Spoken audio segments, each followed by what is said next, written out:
The metallic tang of blood filled my mouth as Brandon's knuckles connected with my jaw, the sound echoing off the workshop walls like a gunshot. My vision blurred for just a moment before sharpening into crystal clarity. The same man who'd never held a hammer in his life standing in my father's sacred space, wearing a smirk that said he owned everything behind these weathered doors.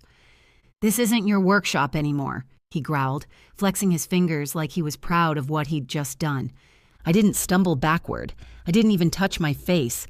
I just stood there tasting copper and rage while my mother pressed herself against the doorframe like she could disappear into the wood itself. 11 years I'd been gone, and somehow I was the intruder in the place where my father had taught me to measure twice and cut once. My name is Rachel. I'm 34 and an architect. This is the story of how I rebuilt more than just my father's legacy. When I left Bodega Bay 11 years ago, I swore I'd never come back to this salt-stained corner of California. I was 23, freshly licensed, and desperate to prove I could create something beyond my father's shadow. Los Angeles gave me that chance. Glass towers, impossible deadlines, clients who treated my blueprints like gospel. Success should have been enough to silence the ghosts, but no amount of city lights could drown out the sound of waves against weathered pier posts. My father, William Hayes, had been a master craftsman, the kind of man who could look at a piece of driftwood and see a boat's soul waiting inside his workshop, sat where the harbor met the headlands, filled with the smell of cedar shavings and the rhythm of hand planes shaping dreams into reality.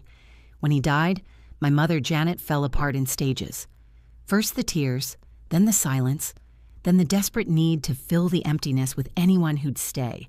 Brandon Coleman arrived like a vulture in a suit, calling himself an artisan boat consultant with grand plans to modernize the business. I should have fought it then, but I was young and angry and tired of being the responsible one. I thought distance would protect me from watching my father's legacy crumble. I was wrong. For years, I sent money, property taxes, insurance, maintenance bills, love wired through bank transfers while I convinced myself that caring could be measured in dollars.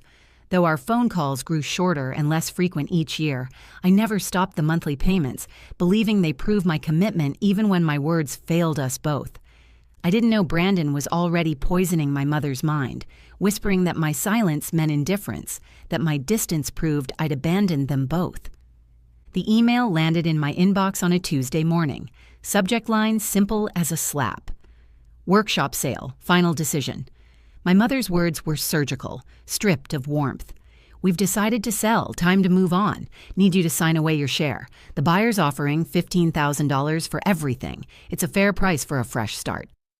$15,000 for 30 years of my father's sweat and dreams. I read it 3 times, my coffee growing cold as the numbers sank in. The same workshop where tourists once paid thousands for custom dinghies was being sold for the price of a used car. Brandon's fingerprints were all over it. Quick sale, minimal paperwork, no conversation. The man who'd never known my father when concrete was poured was now claiming ownership over every plank and nail. I closed my laptop, stared at my reflection in the black screen, and whispered the word that would change everything. No. 3 hours later, I was driving to LAX with nothing but a hastily packed overnight bag and a head full of memories I'd spent 11 years trying to forget. The plane descended through June fog, and the coastline appeared rugged and heartbreakingly familiar. Northern California looked exactly as I'd left it, stubborn, wild, and indifferent to human ambition. The rental car's GPS led me down Highway 1, past the dairy farms and eucalyptus groves that had defined my childhood. Every mile felt heavier, like driving back into a skin I'd outgrown. When I turned onto Pelican Point Road, my stomach clenched. The workshop looked wrong. The hand-carved sign that once read, Hayes Custom Boats Est. 1985 had been replaced with a cheap vinyl banner, Coleman Marine Solutions. The cedar shake siding was gray with neglect, and the yard where my father once seasoned lumber was cluttered with fiberglass molds and power tools still in their plastic packaging. I parked beside Brandon's lifted pickup truck, its chrome bumper gleaming like a threat. The workshop door stood open, and I could hear the whine of electric sanders over classic rock. Through the dust-caked windows, I saw my father's hand tools hanging on their pegboard, the same chisels and planes that had shaped 1,000 small masterpieces. I climbed the 3 wooden steps to the main entrance, my architect's eye cataloging every detail that had changed. The brass door handle my father had polished weekly was now dull, and sticky paint samples were scattered across his sacred workbench like confetti. The door swung open before I could knock. My mother stood there, smaller than I remembered, her once graceful hands now trembling slightly. "Rachel," she breathed, like she wasn't sure I was real. Behind her, Brandon emerged from the shadows, mid-30s, soft around the middle, wearing a polo shirt that screamed "Suburban Weekend Warrior." The smell of beer hit me before his voice did. Well, well, the prodigal daughter finally shows up. His eyes were already glassy, though it wasn't even noon. "Come to sign the papers like a good girl?" "I came to talk," I said evenly, "about the sale terms." He laughed, sharp and ugly. "Terms. Lady, the terms are simple. We own it, we sell it, you get your cut and disappear again." Something cold slithered down my spine. "We." "Brandon and I are partners now," my mother said quietly, not meeting my eyes. "He's been managing everything while you've been away." Away. The word hung in the air like smoke. 11 years of building a career, of sending money, of honoring my father's memory from a distance, reduced to away. "That's right," Brandon said, stepping closer. "Your mom needed someone reliable, someone who wouldn't abandon her when things got tough." The accusation hit like a physical blow, but I kept my voice steady. "I never abandoned anyone. I've been paying the bills for—" "Guilt money doesn't make you family," he cut me off. "This workshop needs someone who actually gives a damn." That's when I saw it. The registration papers on the workbench behind him. Coleman Marine Solutions, LLC. My father's name was nowhere to be found. "You can't do this," I said, my voice barely above a whisper. "Dad built this place. His name should—" Brandon's fist came out of nowhere. The impact sent stars across my vision, but I didn't fall. I stood there, tasting blood, while my mother gasped and reached not for me, but for him. "Brandon, stop," she pleaded, but her hands were on his arm, not mine. That broke something inside me, not the punch, but her choice. After everything, after years of support, after flying back to fight for our family's legacy, she was still protecting him. I touched my split lip, looked at the blood on my fingers, then met his eyes. "You're right," I said softly. "This isn't my workshop." I turned toward the door. "But it's not yours either." Behind me, I heard him muttering about ungrateful children and wasted trips. I didn't care. By the time I reached my rental car, I already knew exactly what I needed to do. I pulled out my phone and scrolled through my contacts until I found the number I'd kept all these years but never used. Marcus Webb, my father's attorney who'd handled the original property deed and had always told me to call if I ever needed help understanding my father's legal arrangements. "Marcus Webb," came the familiar voice of my father's old attorney. "Marcus, it's Rachel Hayes. I need to ask you about something called an artisan protection clause." The silence on the other end told me everything I needed to know. An hour later, I sat in the corner booth at the Pelican Inn, which smelled like fish and chips and old wood, exactly as it had when I was a teenager sneaking beers behind the kitchen. Marcus spread documents across the scarred table between us.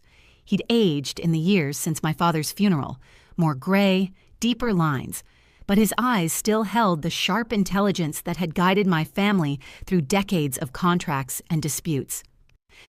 "Your father was craftier than people gave him credit for," Marcus said, tapping the deed with one weathered finger. "This clause here, the workshop property can only be used for traditional boat-building methods. Any attempt to mass-produce or use prefabricated components constitutes breach of the original covenant." I leaned forward, studying the legal language. "What does that mean exactly?" "It means your stepfather's little fiberglass operation is illegal. Every boat he's sold under Coleman Marine is a violation. Every kit he's assembled is fraud." The implications hit me like a wave. "Can we stop the sale?" "Better than that. We can void every transaction he's made and recover the profits." Marcus smiled grimly. "Your father knew men like Brandon existed. He built this clause specifically to prevent them from destroying what he'd created." I stared at the papers, my father's signature still bold and confident after all these years. He'd been protecting his legacy even after death, waiting for someone to discover his final gift. "How long do we have?" "The sale isn't final until next week. We can file an injunction tomorrow morning, freeze all assets, and launch a full investigation." Marcus gathered the papers. "Fair warning, this is going to get ugly. Brandon won't go quietly." I touched the bruise on my jaw, already darkening to purple. "Good. I'm tired of quiet." That night, I drove past the workshop one last time. The lights were still on, and through the windows I could see Brandon pacing, phone pressed to his ear. He was probably calling buyers, trying to accelerate the sale before I could interfere. I rolled down my window and listened to the sound of waves against the breakwater, the same rhythm that had lullabied me to sleep as a child. My father had chosen this spot carefully, where the ocean met the land, where dreams took shape in his hands. "Go ahead," I whispered to the lighted windows. "Make your calls. I dare you." Then I drove back to the inn, spread the legal documents across my bed, and began planning my father's revenge. Morning came gray and cold, the kind of coastal dawn that cuts through jacket and skin alike. After spending the early morning hours at the courthouse filing the emergency injunction, I stood outside with Marcus, watching the clock tick toward our planned confrontation. He carried a briefcase thick enough to crush a man's confidence, and I carried my father's business ledger. The one that documented every honest transaction, every satisfied customer, every year of integrity. "Ready?" Marcus asked. "I've been ready for 11 years. The injunction was signed by 10 a.m. By noon, we were driving back toward Bodega Bay with a sheriff's deputy following in his patrol car. The sky hung low and threatening, the color of old pewter as we pulled into the workshop parking lot. Brandon's truck sat crooked beside the loading dock, and I could hear music blasting over the whine of machinery. Through the open bay doors, I saw him directing two men who were loading fiberglass hulls onto a trailer. When he spotted me, his smirk returned, slow and predatory. "Back for more punishment?" "Actually, I brought some friends," I said, nodding toward Marcus and the deputy. Brandon's eyes flicked between them, his confidence wavering. "What's this about?" Marcus stepped forward, his voice calm as winter ocean. "Mr. Coleman, as of this morning, the court has issued a temporary restraining order. You are required to cease all sales, transfers, and production until ownership can be clarified." "You've got to be kidding me." Brandon's laugh sounded forced. "Janet owns this place. She signed everything over." "Actually, she didn't," I said, pulling out a copy of the original deed, "because she couldn't. The property is bound by an artisan protection covenant that prevents exactly what you've been doing." I laid the papers on my father's workbench, right between a fiberglass mold and a power drill that had never touched honest wood. "This clause," I continued, pointing to the relevant section, states that the workshop can only be used for traditional boat building.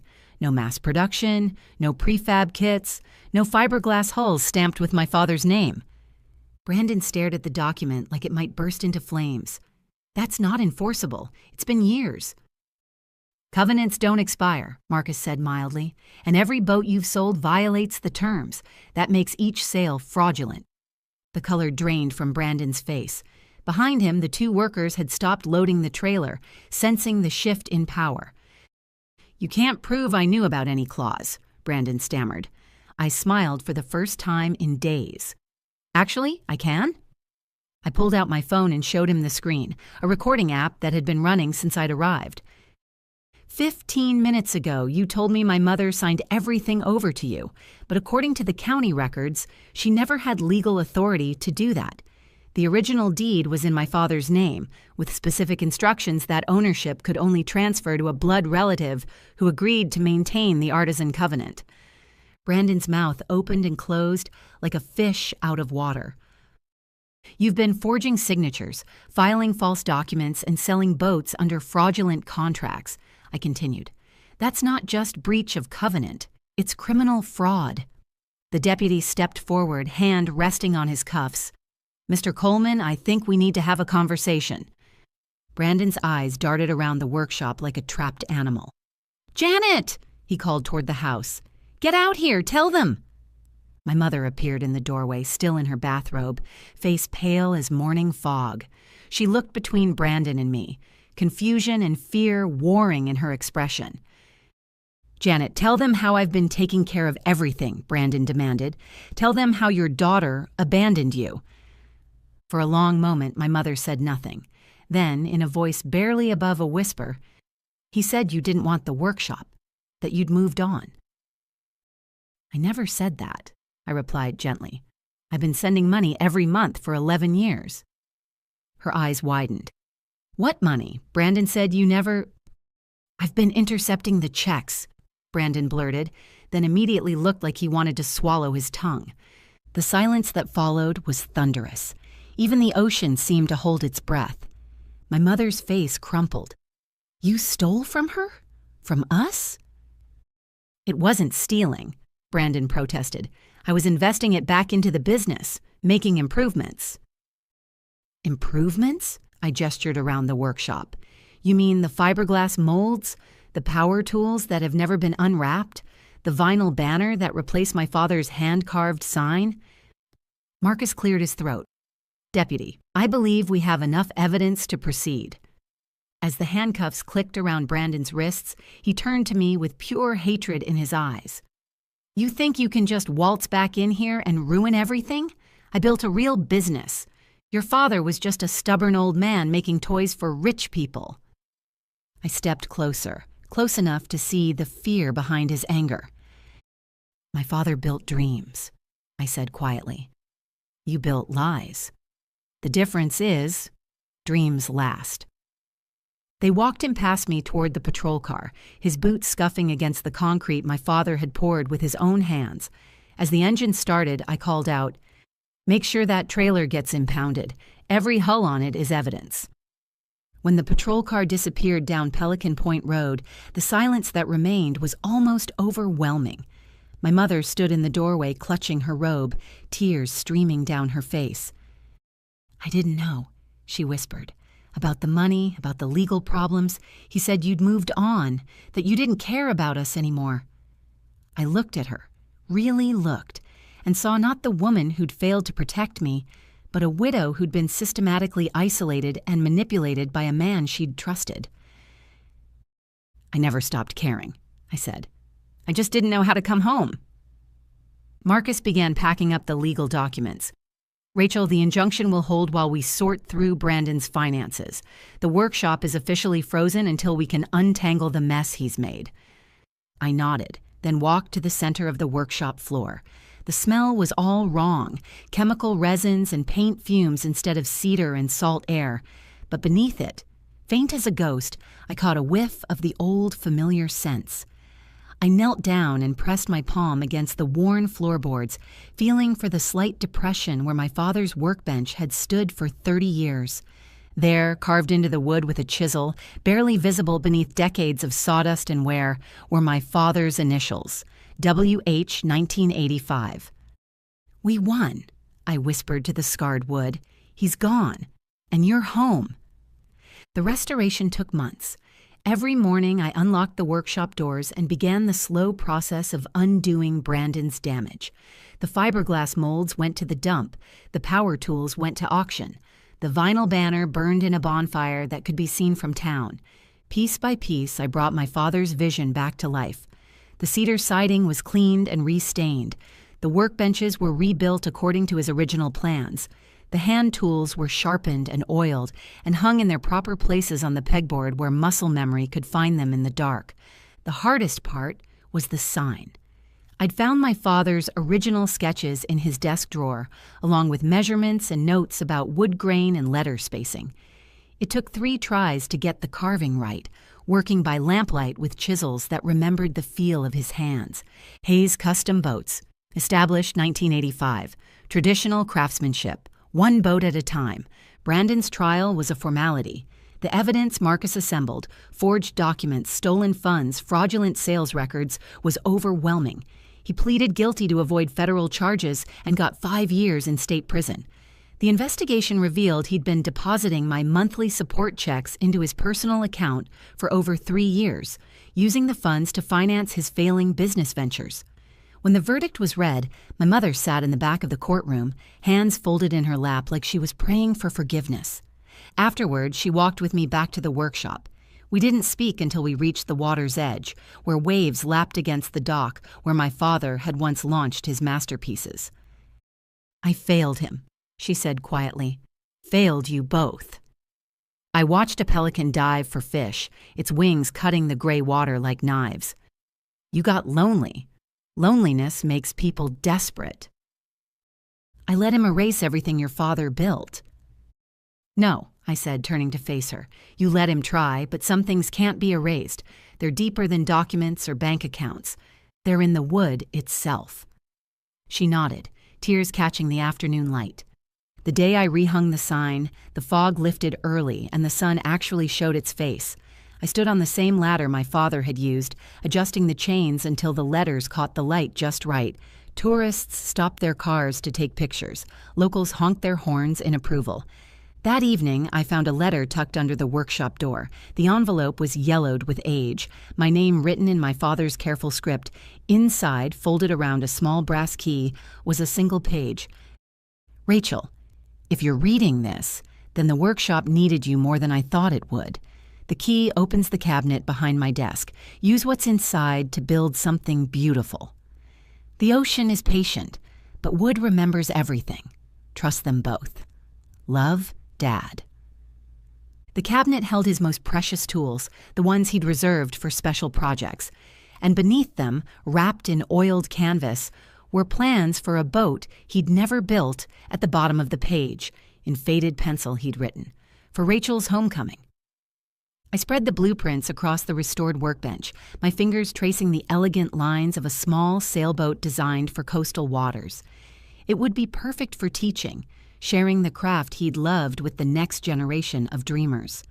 2 years later, the workshop hums with the old familiar sounds, traditional tools biting into honest wood, the whisper of hand planes shaving cedar into smooth curves, the satisfaction of joints that fit like they were meant to be together since the beginning of time.